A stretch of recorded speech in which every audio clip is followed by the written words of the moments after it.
Maligayang pagbabalik sa movie recaps. Narito na naman po tayo para sa isa na namang magandang palabas na pinamagatang A Killer Paradox na napalabas noong 2024. Ito ay patungkol sa isang binate na kung titignan mo ay may napakaamong mukha pero sa katotohanan pala ay isa siyang serial killer na pumapatay ng mga tao na karapat-dapat mamatay. Kaya't ano pa ang ating hinihintay? Sit back, enjoy and relax labyo. Nagsimula ang palabas nang makita natin ang isang lalaki na bagot na sa kanyang buhay. Siya si Litang. Alam ng kaibigan niyang si Zhang Huan na hindi masigasig si Li at tinanong niya ito kung ano ba talaga ang gusto niyang mangyari sa buhay niya. Sinabi ni Li na gusto niyang magkaroon ng isang kamanghamanghang buhay, hindi tulad ng kanyang kasalukuyang sitwasyon na wala halos magandang nangyayari. At gusto niyang matulad sa mga dati niyang kaibigan na nagtagumpay na. Nang marinig nito ang mga gustong mangyari ni Li, sinabi ni Zhang Huan na dapat magpasalamat si Li sa kanyang kasalukuyang sitwasyon dahil si Li mismo ang nagpapagaan sa kanyang buhay dahil sa pagiging tamad niya na magsimula ng kakaiba. Gustong-gusto ni Li na panoorin ang paborito niyang vlogger na pinag-uusapan ng mga magagandang lugar sa buong mundo, lalo na sa Canada, na para bang ang lugar na ito ay isang lugar na gustong puntahan ni Li balang araw. Pagkatapos ay bumili siya ng landscape painting ng isang magandang lugar sa Canada bilang motibasyon, ngunit nang gusto niyang isabit ang painting sa pader ay napagtanto niyang wala siyang martilyo. Nagtatrabaho ng part-time si Lee sa isang convenience store. Habang pinapanood ang kanyang paboritong vlogger, isang medyo may edad na customer ang lumapit sa kanya na may dalang maraming bagay, ngunit walang sapat na pera upang bayaran ang mga ito. Ngunit itinago niya ang lahat ng mga bagay at umalis. Ayaw ni Lee na abonohan ng kulang na bayad ng lalaki kaya naisip niya na lapitan ito para singilin sa kulang na bayad. Nakita ng kaibigan ng lalaki na si Bill ang ginawa ng kaibigan niya at saka humingi ng pasensya kay Lee. Siya na nga din ang nagbayad sa kulang ng kaibigan niya at matapos nito ay nagsalita si Bill tungkol sa kanyang sarili, na isa siyang construction worker na may ina at 3 anak na itinataguyod niya, ngunit si Lee ay walang pakialam sa sinasabi nito. Tumango na lang siya para mabilis na umalis si Bill at ang kaibigan nito. Sa sumunod na eksena ay nang matapos na ang oras ng trabaho ni Lee. Bago umuwi ay nanghiram siya ng martilyo sa may-ari ng tindahan upang gamitin sa paglalagay ng kanyang painting, ngunit hindi siya pinansin ng kanyang amo na abala sa kanyang cellphone habang sinabi ni Lee ang kanyang pagpapalem. Habang naglalakad pa uwi, hindi sinasadyang nakita ni Lee ang lalaking medyo may edad kanina sa tindahan na nakabulagta ngayon sa lupa. Sa pag-aakalang lasing lang siya, umalis siya, at hindi nagtagal, ay nakita naman niya si Bill. Naisip niyang ipaalam sa kanya na nakita niya ang kasama niyang kaibigan kanina na nakabulagta doon dahil sa kalasingan. Sinabi nito sa kanya na umuwi na lang siya pero biglang sumenyas si Lee ng tulad sa ginawa ng kaibigan ni Bill. Biglang naging agresibo si Bill dahil sa nakita niyang yon at tuloy-tuloy na sinaktan si Lee. Dahil sa ginawa niyang yon ay naalala ni Lee ang mga lumang alaala niya noong siya ay palaging binubuli sa kanilang paaralan. Matapos nun ay tila bigla siyang nawala ng kontrol sa kanyang sarili at agad na kinuha ang hiniram niyang martilyo sa bag niya at hinampes niya ang ulo ni Bill sa pamamagitan nito.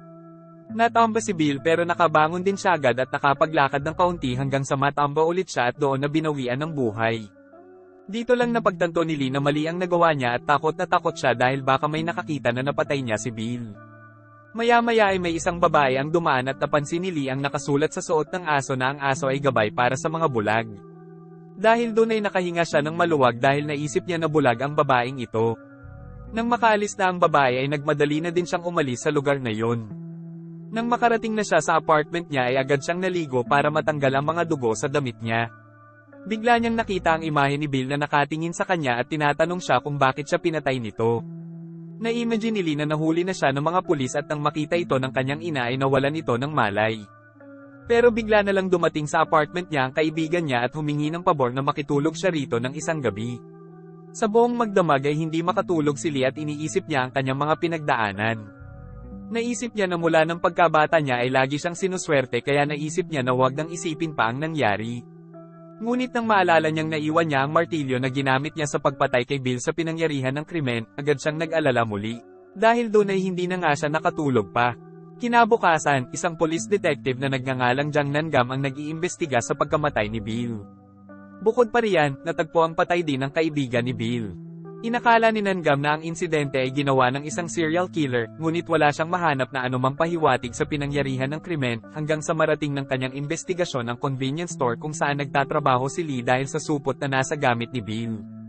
Nang nasa labas na siya ng tindahan kung saan nagtatrabaho si Lee ay may 2 binatilyong lalaki ang lumapit sa kanya at humihingi sa kanya ng sigarilyo. At dahil sa inasal nila ay naisip ni Nangam na utusan ang kanyang kasamahan na nagngangalang Yongjay na dalhin ang dalawa para sa interogasyon tungkol sa dalawang pagpatay. Kilala pala ng isa sa mga kasamahan ni Nangam ang dalawang binatilyong ito dahil minsan na silang nasampahan ng kaso. Pagkarating nila sa istasyon ay agad silang pinalaya dahil wala silang kinalaman sa pagkamatay ni Bill at ng kaibigan nito. Tiningnan ni Nangam ang CCTV footage mula sa convenience store dahil bago sila namatay, pumunta doon si Buil at ang kanyang kaibigan at pinagsilbihan sila ni Lee. Dahil doon, bumalik si Nangam sa convenience store para humingi ng impormasyon tungkol kay Lee. Nang dumating si Lee sa trabaho niya ay naanyayahan siya ni Nangam para sa isang interview. Nagdulot ito ng pagkabalisa kay Lee at aaminin na sana niya ang kanyang mga nagawa, ngunit dumating si Yang Ja at sinabi kay Nangam ang tungkol sa mga resulta ng forensic. At napag-alaman doon ay ang sanhi ng pagkamatay ng dalawa ay ang pag-aaway nilang dalawa. Napatunayan na ang mga bahid ng dugo sa speaker na dala ni Bill ay dugo ng kaibigan niya. Nang marinig niya ito, biglang nabigla si Lee dahil pakiramdam niya ay malaki ang hinala ni Nangam na siya ang pumatay dahil makikita sa CCTV footage na nagpaalam siya sa kanyang amo na hihiramin niya ang martilyo doon. Ngunit sa hindi inaasahang pagkakataon, tila gumana ang swerte ni Lee dahil hindi nakita sa CCTV ang footage dahil may isang insekto ang saktong gumapang sa harapan ng kamera dahilan para hindi makita doon kung ano ang hiniram ni Lee. Makikita natin na mukhang hindi nasisiyahan si Nangam dahil alam niyang may hindi tama lalo na nang makita niya ang reaksyon ni Lee. Sa gitna ng kanyang pag-iisip, nakatanggap si Nangam ng hindi inaasahang balita mula sa isa pang kasamahan na nagngangalang Chungjin.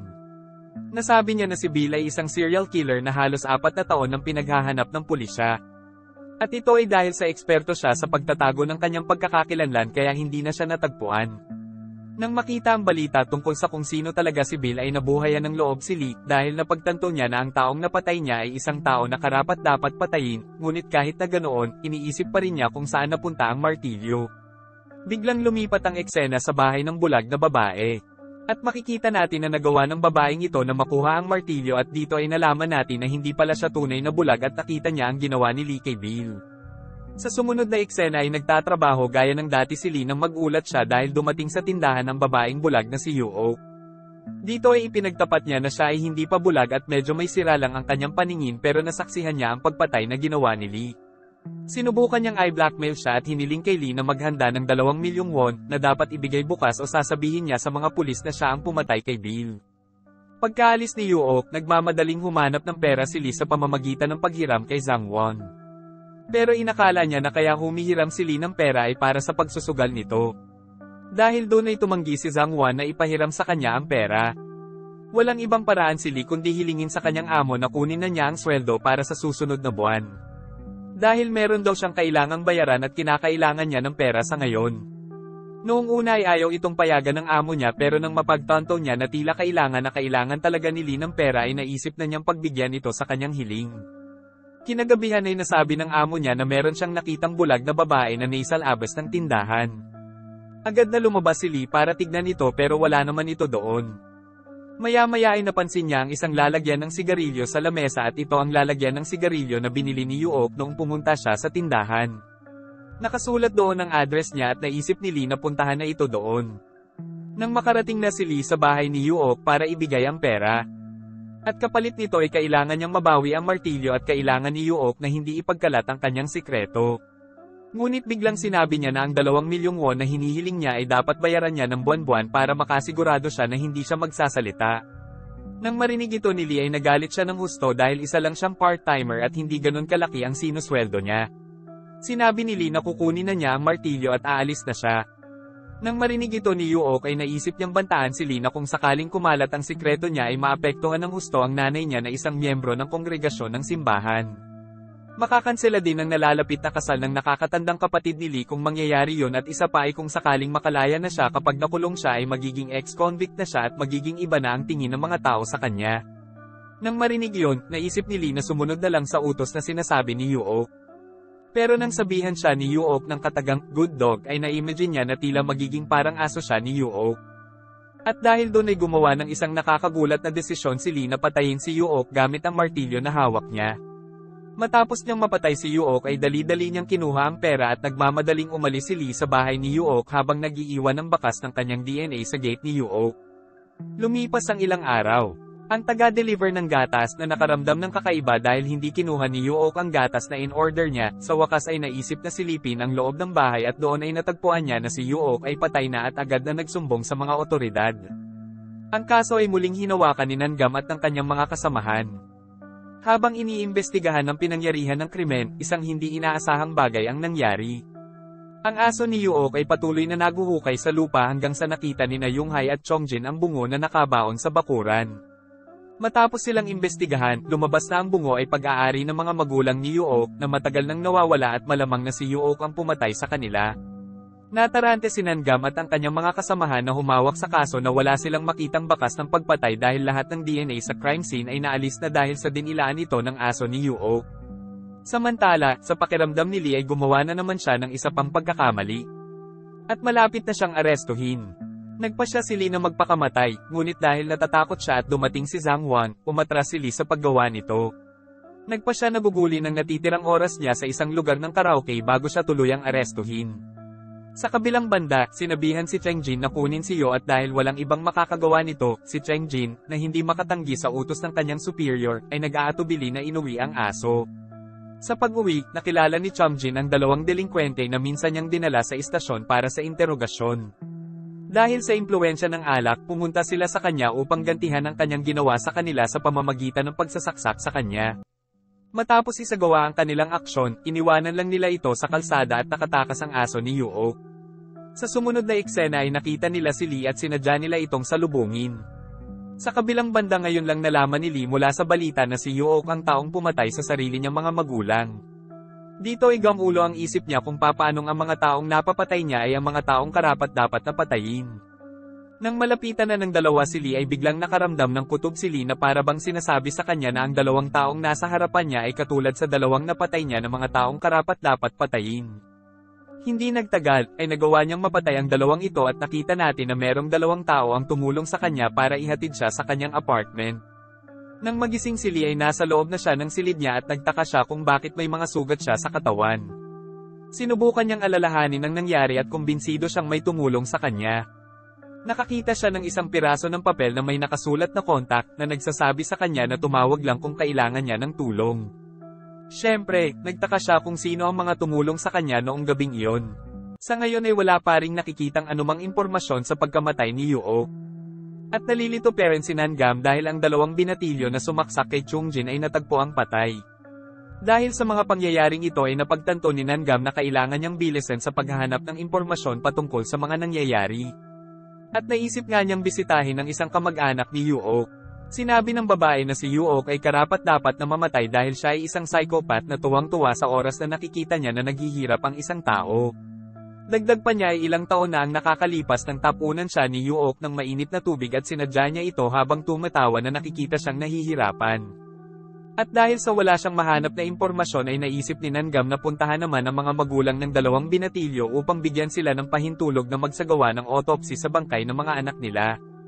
At habang nasa kotse sila ay naguguluhan pa rin si Nangam at naisip niya na tanungin si Yeonjae kung umiiral pa rin ba ang karma. Dito ay nasabi ni Nangam na kilala niya ang magulang ng dalawang binatilyong namatay. At sa pagkakatanda niya ay nasangkot ang dalawang yon sa isang kaso patungkol sa sexual violence dahil ginahasa nila ang isa nilang schoolmate na naging dahilan para di makayanan ng biktima at naisip nitong magpakamatay. At sa mismong seremonya ng libing ay nagpakita ang ina ng dalawang binatilyo at pinagsabihan nila ang tatay ng namatay na bawiin nila ang ulat patungkol sa pag-rape ng anak nila. Dahil sa tingin daw niya ay inosente ang kanyang anak at sa halip ay nagawa pa niyang sisihin ang babae dahil inakit daw nito ang mga anak nila. Sa sobrang galit ng tatay ng biktima ay di na napigilan na magkaroon ng gulo doon. Sa kasamaang palad nga lang ay mga menor de edad pa noon ang dalawang binatilyo kaya kaagad silang pinalaya. Nang marinig ni Yungjay ang sinabi ni Nangam ay kaagad niyang naisip na baka ang ama ng biktima ng rape na si Sangmak ang siyang salarin sa pagpatay sa dalawang binatilyo dahil nais niyang gumanti para sa anak niya. Pero nasabi ni Nangam na matapos niyang pag-aralan at suriin ang pinangyarihan ng krimen ay walang mga palatandaan na plinano ang pagkamatay nila. At kung titignang mabuti ay tila isa lang itong aksidente. Pagkatapos noon ay pumunta si Nangam sa tindahan kung saan nagtatrabaho si Lee para itanong kung nakita na ba ng amo si Yuok, ang babae sa larawan. Matapos tingnan ng lalaki ang larawan, nakilala niya si Yuok at sinabing minsan na itong bumili sa tindahan niya at ang nag-assist sa kanya ay si Lee. Nang marinig yon, nagtanong si Nangam tungkol sa kasalukuyang kinaroroonan ni Lee. Gayunpaman, sinabi ng amo na hinahanap din niya si Lee dahil ilang araw na itong absent matapos matanggap ang kanyang sweldo para sa susunod na buwan. Nang marinig ito ay medyo nagduda si Nangam kay Lee. Samantalang si Lee naman ay nakita natin na sinusubukang kontakin ang nakasulat na numero sa papel na nakita niya. Agad itong sumagot sa kanya at laking gulat ni Lee nang mapagtanto niyang tila kilalang kilala siya nang nasa kabilang panig ng linya. Sa ngayon ay wala pa ring alam si Lee kung ano ang motibo ng mga taong tumulong sa kanya at patuloy pa rin siyang binabagabag ng konsensya niya dahil sa mga napatay niya. Dahil dito ay napagpasyahan na niyang sumuko sa mga pulis. Pero nang masagot ng pulis ang tawag niya ay inakala ng pulis na ang sinasabi ni Lee na pagsuko niya ay tungkol sa fraud case na sinampan ng amo niya dahil biglaan na lang siyang nawala matapos niyang makuha ang paunang bayad sa kanya para sa isang buwan. Dahil nga sa konsensyang nararamdaman niya ay nabuo na ang loob niyang sumuko mismo sa mga pulis ng harapan. Kinuha na niya ang mga armas na nagamit niya sa pagpatay pero bago siya magpunta sa pulisya ay pinadala niya muna ang kanyang pera pabalik sa kanyang ina at ang natirang pera ay ibinalik na din niya sa amo niya. Ngunit sa hindi inaasahang pagkakataon, sa himpilan ng pulisya ay nakatanggap si Nangam ng ulat mula kay Yunjae na si Sangmok na ama ng biktima ng 2 binatilyo, ay sumuko at umamin na siya ang pumatay sa 2. Hindi ito pinaniwalaan ni Nangam dahil ibang-iba ang testimonya ni Sangmok sa nakita niya sa pinangyarihan ng krimen, ngunit dahil napakalakas ng kanyang motibo, sinabihan siya ng mga superiors ni Nangam na manahimik at huwag nang questionin ang pag-amin ni Sangmok. Matapos noon ay pinayagan ng mga pulis na makauwi si Sangmok dahil iimbestigahan muna ng mga pulis ang kanyang ginawang pag-amin. Habang naglalakad si Sangmok ay bigla siyang binangga ng ina ng 2 binatilyo at kinailangang isugod siya sa ospital. Samantala, si Lee na balak ng sumuko ay natama na naman ng swerte dahil ang bag ay naglalaman ng mga ebidensyang dala nito ay ninakaw ng 2 bikers. At matapos makita ng mga snatcher na walang malaking halaga ng pera doon ay naisip nilang itapon ito sa tulay. Dahilan para mawala ang mga murder weapons. Dahil sa nangyaring yun ay nasugatan si Lee at nasugod siya sa hospital. Sa loob ng hospital, nakita ni Sangmok na nakasakay ngayon ng wheelchair si Lee at sa kanya naalala na si Lee ang pumatay sa 2 binatilyo. Balak na talaga niyang patayin ang 2 yun pero pinangunahan siya ng kanyang takot hanggang sa makita na lang niya na sinisimulan na ni Lee na pukpukin ng bato ang ulo ng 2 binatilyo. Dahil nakaramdam ng utang na loob si Sangmok kay Lee ay sinabihan niya ito na umalis kaagad dahil nandoon si Nangam na naghihinala sa kanya. Sinabihan din niya si Lee na tawagan ng numero sa papel dahil tutulungan siya ng lalaking nasa likod ng numerong iyon. Agad na lumabas ng ospital si Lee, ngunit si Nangam, na nagkataong nasa labas, ay hindi sinasadyang nakita si Lee at hinabol siya para hulihin pero hindi niya ito nagawa. Napahinto siya dahil tinawagan siya ng ospital para ipaalam sa kanya na nagpakamatay si Sangmok. Noong kinalaban ni Lee ang 2 binatilyo ay makikita natin na bukod kay Sangmok ay may isa pang lalaki ang tumulong kay Lee. Nalipat ang eksena sa ibang lugar kung saan aalis na ang isang prosecutor na katatapos lang makipag-inuman. Ngunit dahil siya ay nasa ilalim ng impluwensya ng alkohol, tumawag na lang siya upang magrenta ng driver na maghahatid sa kanya papauwi. Hindi nagtagal ay dumating ang driver at inutusan ng prosecutor ang lalaki na ihatid siya pauwi. Ngunit sa kalagitnaan ng biyahe, nakatanggap ng tawag ang prosecutor mula sa driver na inutusan niya at sinabi sa kanya nito na kanina pa siya naroon sa lugar at bakit wala pa siya doon. Dito ay nagtaka ang prosecutor kung sino ang lalaking nagmamaneho para sa kanya. Pero matapos ang ilang saglit ay inatake ang prosecutor ng isang taser at sa sumunod na eksena ay nakita na lang ang bangkay nito na palutang-lutang sa tubig. Matapos ang kaso ng pagpatay sa prosecutor, agad na bumuo ang pulisya ng isang espesyal na koponan upang hawakan ang mga pagpaslang na patuloy na nangyayari kung saan si Nangam at ang kanyang mga kasamahan ay hindi sinali pa sa ginagawa nilang investigasyon. Lumipas ang 4 na buwan, at ang espesyal na bangkat na pinamumunuan ng babaeng pulis na nagngangalang Yujong ay hindi nakakuha ng anumang mga resulta at agad na nagdisband. Pagkatapos ay inanyayahan ni Nangam ang kanyang mga kasamahan na bisitahin ng isang taong dating informant. Isang lalaking tinatawag na Robin na umiidolo kay Batman. Si Robin mismo ay hindi isang dalubhasa. Pinuntahan siya ni Nangam upang humingi ng impormasyon kung ang lahat ng mga kaso na nangyari kamakailan ay may kaugnayan sa isang partikular na serial killer. Sinabi ni Robin na ang lahat ng mga kaso ay ganap na walang kaugnayan dahil ginawa ito sa iba't ibang paraan, ngunit naramdaman ni Nangam na nagsisinungaling siya upang pagtakpan ng isang bagay. Sinabihan ni Nangam ang kanyang kasamahan na dalhin si Robin sa himpilan ng pulisya para sa interogasyon, ngunit agad na tumanggi si Robin, na sa tingin niya ay inosente siya.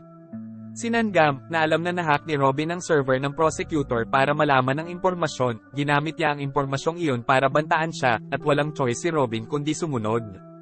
Sa istasyon, ang superior ni Nangam, na malapit nang magretiro, ay nagsabi kay Nangam na huwag idamay ang isang taong hindi sangkot sa kaso. Napilitan si Nangam na pauwiin si Robin, pero dahil pakiramdam niya ay may itinatago si Robin, patuloy nilang sinusubaybayan ng kanyang mga kasamahan si Robin araw-araw. Mula doon, nalaman niyang palaging nakakakuha si Robin ng mga order ng pagkain mula sa parehong surir. Pagkatapos ay sinabihan ni Nangam ang kanyang kasamahan na tanungin ang surir na nagdala ng pagkain. Noon niya nakita ang isang pamilyar na mukha. Agad niyang sinabihan ng kasamahan na habulin si Lee, habang siya naman ay pumasok sa loob para arestuhin si Robin. Naramdaman niyang pinaglalaroan siya ni Robin, nagalit si Nangam at agad na tinakot si Robin na umamin sa kanyang mga aksyon. Si Yoongjay naman ay nautusan na hulihin si Lee pero tumalab muli ang swerte ni Lee at ibang surir ang nagawa niyang mahuli. Si Robin ay pinipilit ni Nangam na umamin nang biglang tinawagan si Nangam ng kanyang mga kasamahan at sinabihan siya na nabobroadcast ng live ang ginagawa niyang pananakit kay Robin. At dahil dito ay napanood ng marami ang ginawa niya at nagalit ang mga tao dahil sa tingin nila ay hindi makatao ang ginagawa ni Nangam ay sinisira niya ang magandang imahe ng pulisya.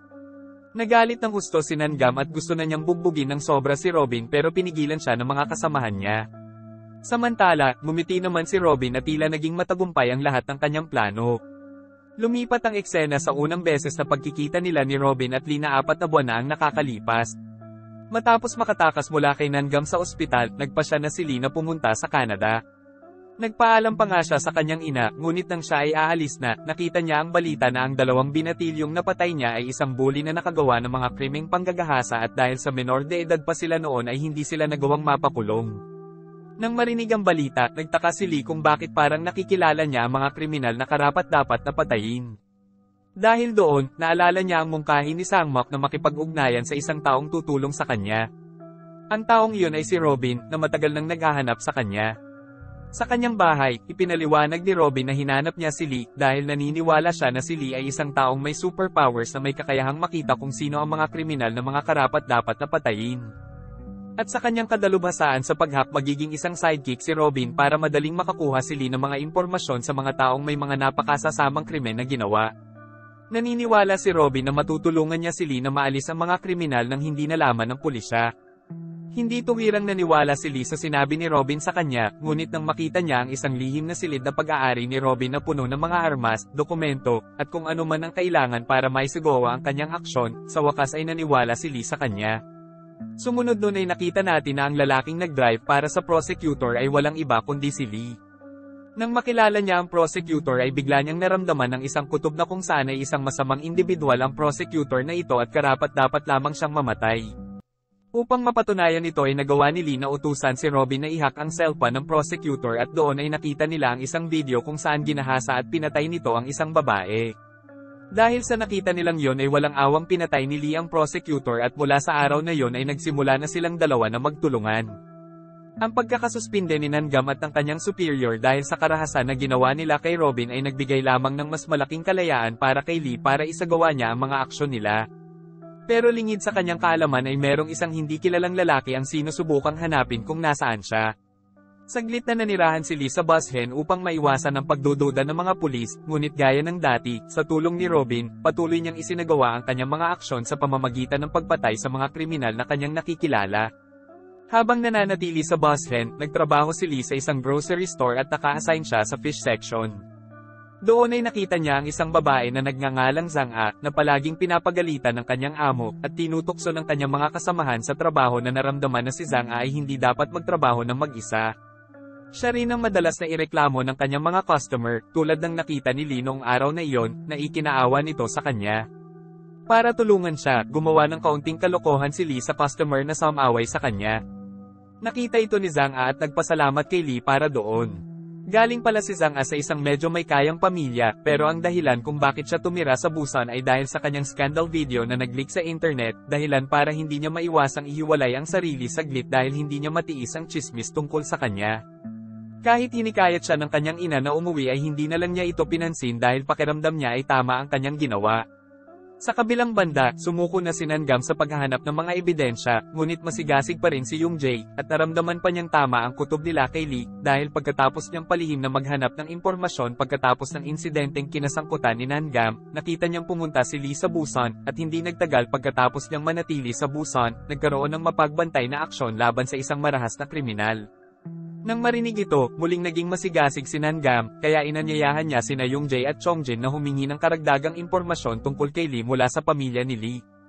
Ang pamilya mismo ni Lee ang nag-ulat ng pagkawala ni Lee, ngunit ang kanyang kapatid na babae na napagtanto ang layunin ng pagdating ni Nangam at ng kanyang kasamahan ay nagtanong kung ano ang tunay na layunin ng kanilang pagdating. Napilitan si Yoonghai na sabihin ang kanyang hinala. At syempre ay hindi naniniwala ang nanay ni Lee na ang anak niya ang klase ng tao na sinabi ni Yoonjae. Sa ibang lugar, nakita ni Jong-a ang isang lalaki na tila nakakilala sa kanya.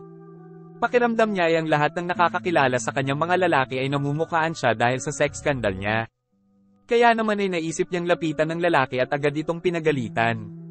Pero ang lalaki pala ay isang childhood friend niya mula elementarya, at siya si Sungmin.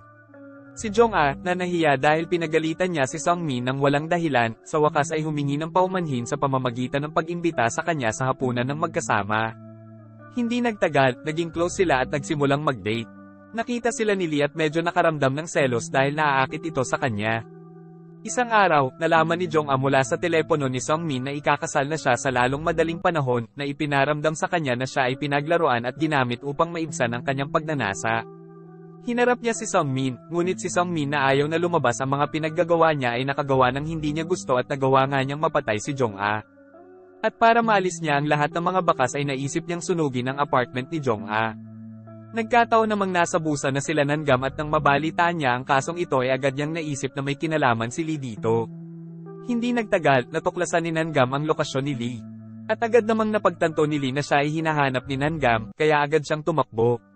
Sa kanyang pagtakas, nakilala ni Lee ang isang misteryosong lalaki na naghahanap sa kanya na nagngangalang Songchun. Naramdaman niya na si Songchun ay isang napakalupit at hindi moari na tao, kaya nagmamadaling umalis si Lee dahil sa sobrang takot niya. At doon nga ay hindi na nagawa pa ni Nangam na masundan siya. Ipinagpatuloy na lang niya ang kanyang investigasyon hanggang sa makita niya at ng kanyang mga kasamahan mula sa CCTV footage na nakita si Zhang A kasama si Songmin. Pagkatapos ay hinati niya ang kanyang koponan sa dalawa, kung saan siya ay naatasang maghanap kay Lee, habang hinanap ni Yang Jia at ang iba pa si Songmin. Sa hindi inaasahang pagkakataon, naunang mapuntahan ni Songchun si Songmin. Na pinagawa niya ng isang apology letter na nagsasabing siya ang pumatay kay Jong-a. At matapos noon ay agad niyang pinatay ito. Pagkatapos noon, dumating na sa lugar sila Yoonjae at habang papunta sila sa apartment nito ay hindi inaasahang mabangga niya si Songchun. Pero inakala niyang isa lang itong ordinaryong tao kaya hindi niya ito pinansin at kaagad na pumunta sa apartment ni Songmin. Bago sila pumasok nakarinig siya ng tila isang tunog at nang subukan niyang pakinggan ito mula sa pinto ay bigla na lang sumabog ang mga butane na nasa loob. Dahilan para mapinsala ng husto si Yoonjae at kinailangan niyang madala sa ospital. Samantala, nahanap na ni Nangam ang lugar kung nasaan si Lee. Pero sa halip ay nagulat siya sa nakita niya dahil ang gulo ng lugar at wala na doon si Lee. Hindi nagtagal, naalala ni Yoonjae ang lalaking nakilala niya sa tirahan ni Sungmin at siya ay si Songchun, na matagal nang hinahanap ni Nangam, ngunit laging nakakawala.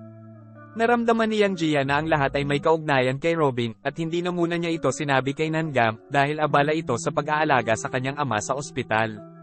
Naisip niyang puntahan si Robin para alamin ang mga impormasyon patungkol kay Songchun. Sa kabilang banda ay nakita natin si Lee na sinusubukang tumakas dahil nawawala na siya ng kontrol sa kanyang sitwasyon matapos siyang maakusahan ng pagpatay kina Zhang A at Sungmin. Si Songchan ay isang retiradong pulis na naging unang taong inimbitahan ni Robin na gawin ang mapagbantay na aksyon. Ngunit naisip ni Robin na isang malaking pagkakamali ang paghiling sa kanya na makipagtulungan. Sa kabilang banda, nakita natin na pinuntahan ni Songchun si Robin dahil nais niya na makausap si Lee at makilala ito ng lubusan. May gusto siyang malaman mula sa kanya. Pero si Robin na ayaw na maimpluwensyahan si Lee ni Songchan ay tumanggi sa kahilingan niya. Ngunit nang pinagbantaan siya ni Songchan, wala nang nagawa si Robin kundi sumunod. Di nagtagal, nang aalis na si Songchan sa tirahan ni Robin, muli niyang nakita si Yoonjae. Nang makita si Songchan na kakalabas lang nito sa tirahan ni Robin ay agad na naghinala si Yoonjae at sinubukang pigilan si Songchan. Gayunpaman, si Yongjay ay madaling nabugbog at sa kasamaang palad ay naging malubha ang kanyang tinamong pinsala na naging dahilan para siya ay makomatose. Si Robin na naiisip na hindi na niya kayang manipulahin pa ang sitwasyon ay naisip na makipagkita kay Nangam upang direktang ibigay sa kanya ang lahat ng mga impormasyon patungkol kay Songchun. Nasa isip ni Robin ay kinakailangan na nitong makulong dahil napakapanganib nitong tao pero sa di malaman na dahilan ay tumanggi si Nangam sa kahilingan ni Robin. Sa sumunod na eksena ay nakita natin ang kalupitan ni Songchun nang magawa niyang saktan ng dalawang magkasintahan. Nang makita niyang pinapagalitan nila ang isang taxi driver dahil lang sa nabusinahan sila nito. Napatay ni Songchun ang lalaki at naisip niyang palayain ang babae. Pero nang malaman niya na nag-aaral ito sa art school ay naisip na din niyang patayin ito dahil sa magagawa niyang may pinta ang kanyang mukha. Dahil sa ginawa niyang yon ay hinimok ng mga pulis na agad na maaresto si Songchun dahil ang isa sa mga napatay ay apo ng isang respetadong conglomerate ng Korea. Sinamantala ito ng bagong hepe ng pulisya para mabilis na ma-promote sa pamamagitan ng pag-utos kay Nangam na hawakan ng kaso na may nakuhang impormasyon kay Robin tungkol kay Songchan. Sa ayaw man o hindi ni Nangam ay kailangang gawin niya ang gawain. Si Robin na alam na napaka-brutal ni Songchan ay pumunta sa security team na itinalaga ng lolo ng biktima at ibinigay ang lahat ng impormasyon tungkol kay Songchan. Makalipas ang ilang araw, biglang tinawagan ni Lee si Robin para magtanong tungkol kay Songchan. Sinabi sa kanya ni Robin na si Songchan ang taong una niyang piniling makatrabaho. Ngunit nagbago ang lahat nang mapansin niya na naging libangan na ni Songchan ang pagpatay at natutuwa siya habang ginagawa ito. Nagagawa niyang patayin ang kahit sinong kriminal kahit hindi ito karapat-dapat mamatay. Nang marinig niya ang lahat ng ito ay naisip ni Lee na nais niya na makipagkita kay Songchan para alamin kung bakit siya hinahanap nito. Nang marinig iyon, nagplano si Robin na hulihin si Songchan sa pamamagitan ng pag-corner kay Songchan sa araw na magkikita silang dalawa ni Lee. Di nagtagal, pinuntahan ni Lee si Songchan. Nalaman natin na ang layunin ni Songchan na makilala si Lee ay para imbitahan si Lee na makipagtulungan sa kanya dahil pareho daw ang layunin nila.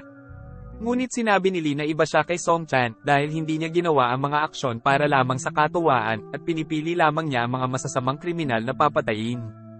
Napangiti na lang si Songchan nang narinig iyon at sinabing napaka-unreasonable ng ideolohiyang itinuro ni Robin. Pagkatapos ay binigyan niya si Lee ng oras para pag-isipan ng kanyang alok.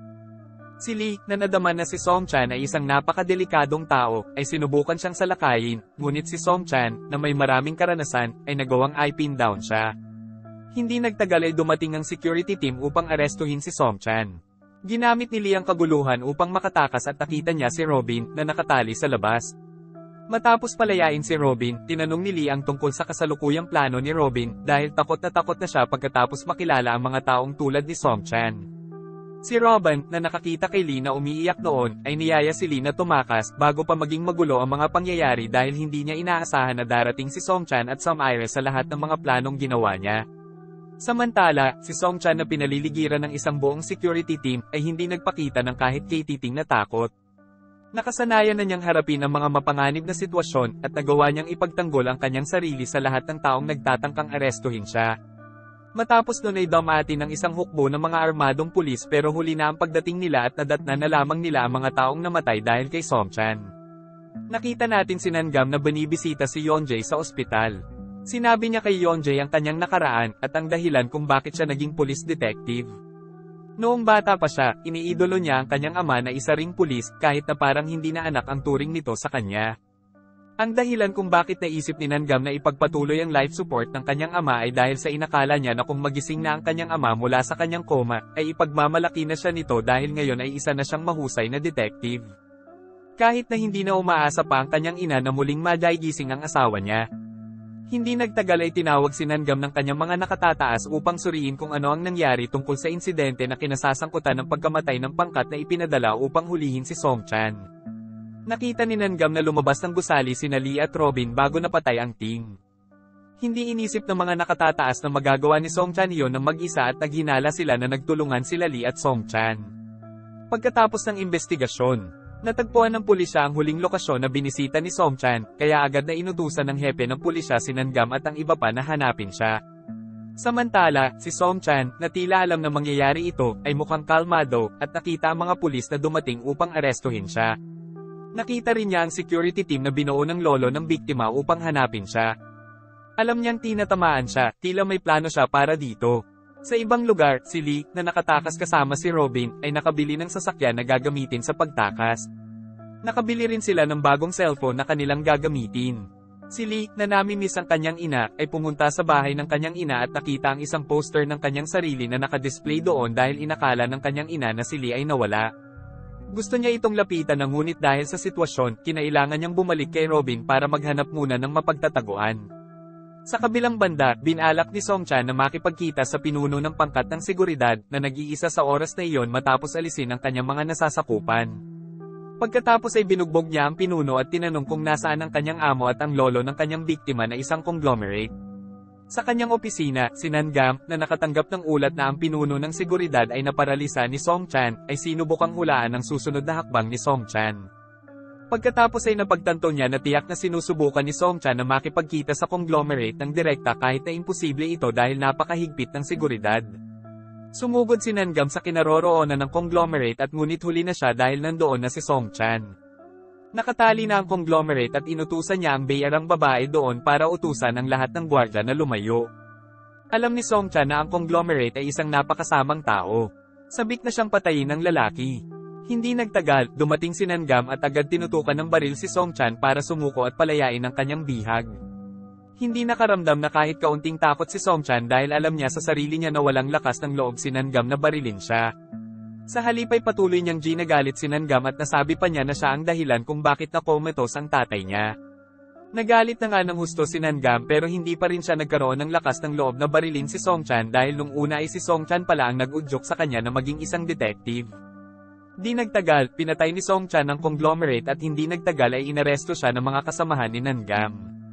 Bago dinala sa sasakyan, natawa si Song Chan dahil sa sobrang takot ni Nangam.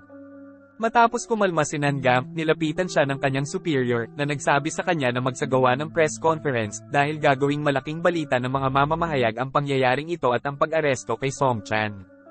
Sinabihan siya ng kanyang superior na palakihin ang sitwasyon para lalong mamangha ang publiko sa mga pulis na syempre ay magsisiguro ng promosyon para sa kanyang superior.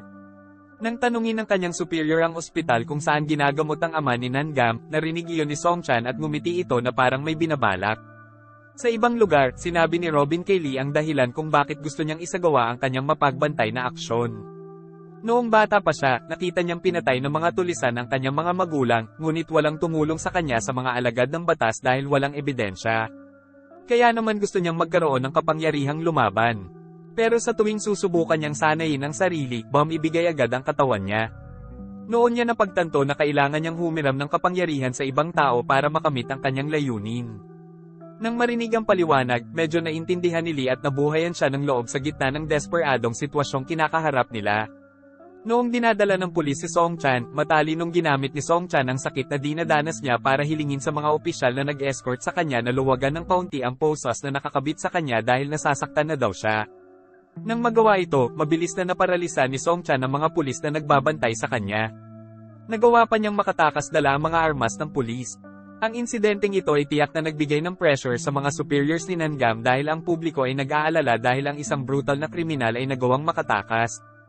Ang balita ay nakita ni Lee at Robin, at laking gulat nila nang pati silang dalawa ay nasama sa akusado dahil inakala nilang silang dalawa ay kasama sa ginawang pagtakas ni Song Chan. Ang balita ay agad na natuklasan ng mga kaibigan at pamilya ni Lee, ngunit hindi sila naniniwala na si Lee ay sangkot talaga rito. Gusto nang sumuko ni Lee dahil pakiramdam niya ay wala na siyang pag-asa dahil wanted na siya ngayon. Maging ang militar ay ipinakalat upang tumulong sa paghuli sa kanya. Si Robin, na sa tingin niya ay may kasalanan, ay humiling kay Lee na manatiling kalmado dahil may isa pa siyang plano, na umalis sa Korea sa pamamagitan ng paglikha ng isang bagong pagkakakilanlan at umalis sakay ng ilegal na bangka. Sinabi sa kanila ang tungkol sa kanilang pagtakas mula sa Korea ng taong magdadala sa kanila, at ang halaga ng pag-alis sa Korea at pagkuha ng bagong pagkakakilanlan ay napakamahal. Ngunit sinabi ni Robin kay Lee na hindi niya kailangang mag-alala dahil mayroon siyang sapat na pera pagkatapos ibenta ang lahat ng kanyang mga action figure. Nang marinig yon, mapagkakatiwalaan lamang ni Lee si Robin. Pagkatapos sumang-ayon sa tao, biglang tumawag si Robin mula kay Song Chan, na nagsabi sa kanya na makipagkita sa kanya kung ayaw niyang may mangyaring masama. Hindi sinabi ni Robin kay Lee ang tungkol dito at sa halip ay sinabihan niya si Lee na maghiwalay dahil kung sakaling makita sila ng mga pulis ay mas madali silang makakatakas kung hindi sila magkasama. Si Lee, na naramdamang may tinatago sa kanya si Robin, ay palihim na nag-install ng tracking device sa cellphone ni Robin para malaman ni Lee ang kinaroroonan ni Robin. Kinabukasan, noong unang dumating si Lee sa pier, isang bagong ID lang ang ibinigay ng maghahatid sa kanya para kay Lee. Naghinala si Lee, at nang tingnan niya ang bag ni Robin, may nakita siyang liham na nagsorry si Robin dahil hindi siya makakasama kay Lee dahil kulang ang pera niya para sa dalawang bagong ID, at ngayon ay may kailangan siyang tapusin. Tumanggi si Lee na pumuntang mag-isa. At sa halip ay nagmamadaling bumalik para maabutan si Robin. Nakipagkita naman si Robin kay Nangam para ikwento ang lahat tungkol sa kanya at kay Lee na hindi kasama sa insidente kay Song Chan, at inamin nilang dalawa ang kanilang mapagmatsyag na aksyon. At tanging mga kriminal lamang na karapat-dapat patayin ang mga nabiktima nila. Humingi ng tulong si Robin kay Nangam na mahuli si Song Chan, at nangakong susuko siya, at ipagtatapat ang lahat pagkatapos matagumpay na mahuli si Song Chan. Noong una, hindi pinansin ni Nangam si Robin, ngunit may nangyaring hindi inaasahan. Nakatanggap si Nangam ng tawag na ang kanyang ama, na nakoma, ay pinatay ni Song Chan. Nang marinig niya yon, hindi na napigilan ni Nangam ang kanyang galit. Matapos makita ang bangkay ng kanyang ama, hiniling ni Nangam kay Robin na dalhin siya sa lugar ni Song Chan, dahil ipaghihiganti niya ang mga ginawa ni Song Chan, na nang-ahas na patayin ang kanyang ama. Habang nasa daan, sinubukan ni Robin na kumbinsihin si Nangam na iba si Lee sa ibang tao. Nakatuklas siya ng isang kriminal at nagkaroon ng matinding swerte. Iba rin si Lee kay Song Chan, at ipinakita niya ang patunay na ito kay Nangam. Ngunit dahil ngayon ang layunin ni Nangam ay pagbantaan lamang si Song Chan, ang mga salita ni Robin ay hindi niya pinapansin. Hindi nagtagal, nakarating na sila sa itinakdang lugar. Napagtanto ni Song Chan, na may malakas na intuwisyon at kakayahang basahin ang sitwasyon, na kasama ni Nangam si Robin. Hindi nagtagal, nagpakita rin si Lee, ngunit si Song Chan, sa halip na mag-atubiling o matakot, napangiti siya dahil ang layunin niya ngayon ay patayin si Lee, dahil ayaw ni Lee na makipagtulungan sa kanya, habang si Lee mismo ang nagdesisyon. Hindi na siya natakot at mukhang handa na siyang harapin si Song Chan. Sinubukan ni Song Chan na barilin si Lee, ngunit nagawa ni Lee na makaiwas at binaril pa niya si Song Chan. Sa pagsasamantala sa dilim, sumugod si Lee upang bigyan ng suntok si Song Chan. Ngunit nagawa ni Song Chan na iwasan ang pag-atake. Sinubukan ni Robin na tumulong. Habang si Nangam ay hindi pa rin naglakas loob na bumaril, sinubukan niya sa abot ng kanyang makakaya na kumbinsihin ang sarili at patayin si Song Chan. Hanggang sa umalingaw-ngaw ang isang putok, nagtagumpay si Nangam na maparalisa si Song Chan. Gayunpaman, masyado silang nag-aksaya ng oras at nagawang tamaan ni Song Chan si Robin. Naging sanhi ng malubhang pinsala kay Robin na kumitil sa kanyang buhay. Nang makitang buhay pa si Song Chan, sinubukang barilin muli ni Nangam si Song Chan, ngunit sinabi ni Song Chan na kung papatayin niya siya, hindi niya malalaman ang maruming sikreto ng kanyang ama. Pagkatapos ay sinabi ni Song Chan na noong nakaraan, gusto niyang maging isang tunay na tagapagpatupad ng batas. Dahil dito, sinanay niya ang kanyang pisikal na lakas sa pamamagitan ng pag-aaral ng lahat ng diskarte sa pagtatanggol sa sarili, kahit na hindi siya itinuturing ng ama ni Nangam na isang mabuting opisyal at palaging sinisisi ang lahat sa kanya, hanggang sa isang insidente na naging dahilan upang tuluyang mawala ang kanyang tiwala sa mga alagad ng batas. Nahuli niya ang ama ni Nangam na nag-uutos sa isang canteen head para magpadala ng parsela na naglalaman ng droga.